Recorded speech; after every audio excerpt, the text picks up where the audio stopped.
Hey guys, it's me again, Hellhound, and today I just wanted to talk real quickly about the 25th anniversary of one of my favorite movies, Batman Returns. I can't believe it's already been 25 years. It's come out 1992 today, 25 years ago today, in 1992. I was fortunate enough to see it in theaters. I've actually seen all the Batman movies in theaters except for the original from 1989, the original Tim Burton classic. I saw Batman Returns, I saw Batman Forever, Batman and Robin, Batman Begins, The Dark Knight, Dark Knight Rises, and Batman vs Superman. So the first one is the only one I haven't seen. Hold on. Um, so this isn't really going to be a review, just kind of a tribute. I do need to get into that though. I need to review all the superhero movies, all the Supermans and all the Batmans, all the Spider-Mans, all the X-Men movies, the Marvel Cinematic Universe, DC Extended Universe, and so on and so on. Because I've reviewed pretty much all my favorite horror movies. I should definitely review all my favorite superhero movies because comic books are my favorite things ever. Before I begin, I thought of an interesting question earlier. I was talking about some of my action figures I got recently. I had my Darth Vader and my Wolverine. I was like, who'd win in a fight? I think probably Wolverine would probably win against Vader. But then I thought about it, and I was like, wait a minute. Could a lightsaber penetrate adamantium? Yeah, you think? I mean, could a lightsaber cut through adamantium? Wolverine's skeleton's coated in adamantium, has adamantium claws and all that. So, yeah, this begs the question. What do you think? I mean, do you think a lightsaber could cut through adamantium? I really want to know. I wonder if anybody's thought of this before. I'll probably look up on the internet. And there's probably already so many debates about it. Everybody's already thought of everything on the internet. But I actually just thought of this earlier today, and I wondered if anybody else had thought the same thing. The video I did earlier, I showed off some of my more recent purchases. Talked about some Betamax tapes and some laser disc and some CED video disc, lots of obsolete formats. So check that out if you haven't already. But yeah, I want to know: can a lightsaber cut through adamantium? We've seen it cut through pretty much every other metal. Like it's pretty much anything that's indestructible. So I really want to know: could Darth Vader or Luke Skywalker or Obi-Wan Kenobi or even Rey, could they take a lightsaber and just slice Wolverine in half? I gotta know. I have to know. So leave your answers in the comments below. Let's discuss this. But anyway, back to Batman Returns. It's always been one of my favorite movies. Of course, Batman's my favorite superhero of all time. Obviously, this is probably my third favorite Batman film after the original 1989 movie with Michael Keaton and Jack Nicholson, and The Dark Knight, which is great. Both of those feature the Joker, who's obviously my favorite villain, so it's probably why they're my favorite. But I'll say that Michelle Pfeiffer did a great job as Catwoman. She's by far my favorite Catwoman. Julie Newmar and Lee Merriweather up there. Halle Berry, Eartha Kitt, she's okay.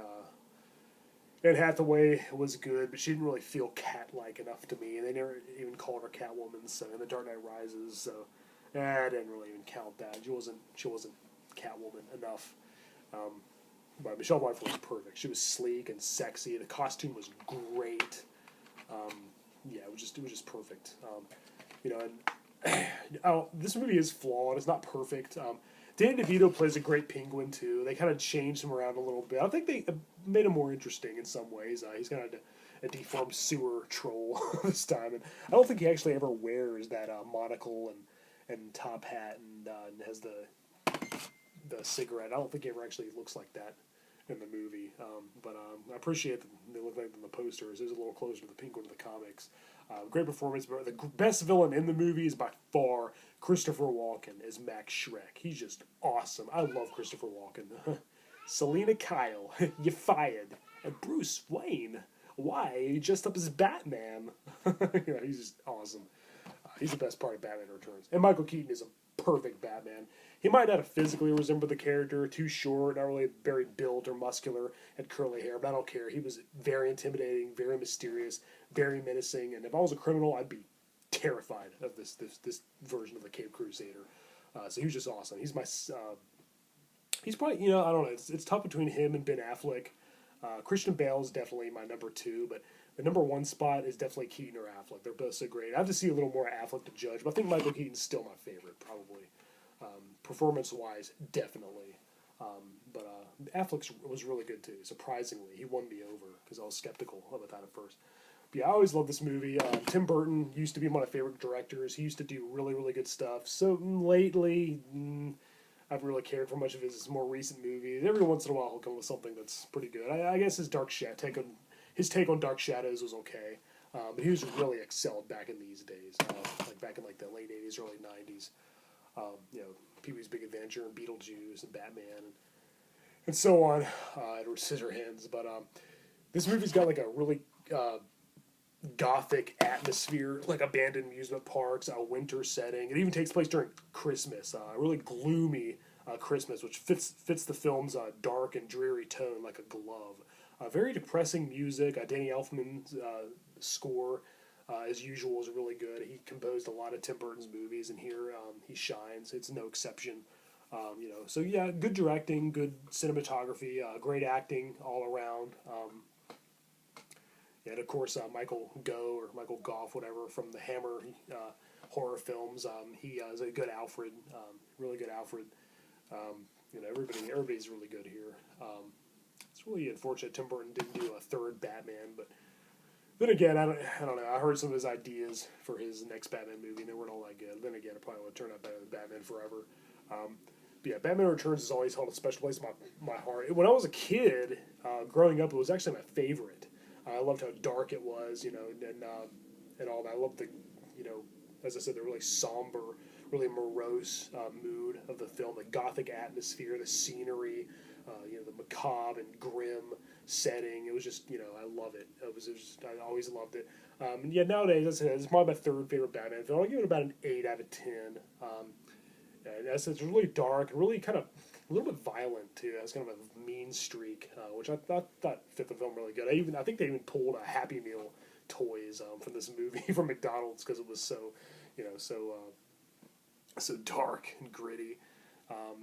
But yeah, definitely not the most serious Batman film. I think it's done very well and it's quite underrated. A lot of people hate on this movie. Some people even prefer Batman Forever, whatever. But yeah, 1992, and it's been 25 years. 25 years ago today, it was released, and this is the 25th anniversary. So I want to definitely pay homage to this great Batman film. The Dark Knight is my favorite superhero, and this film is a testament to how great he is. And once again, he's kind of in the shadows a little more. He kind of plays second fiddle to the villain, just like in the first film. But I kind of like that. It kind of adds to the less is more feel. It's more of an impact. He's more mysterious. And Michael Keaton was really excelled at that. So a lot of people thought that he wasn't going to be a good Batman, but he came and schooled it. Friggin' rocked as the Dark Knight. But yeah, I don't really need to get I guess this kind of did turn into a review, but I definitely need to review the other Batman movies. This should probably be the same video again. I'll tell you more about it.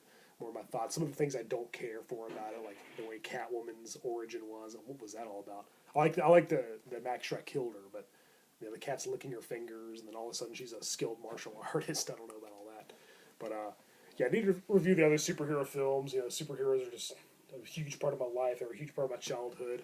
They're really huge part of the person I become, whether that's good or bad. Huge comic book fan here, and Batman's my favorite character. So favorite superhero. Favorite comic book character, so great movie. If you haven't seen it for some weird reason, definitely check it out. Great entry to the Batman catalog. And all right, guys, I'm Hellhound, and happy 25 years to Batman Returns. Later.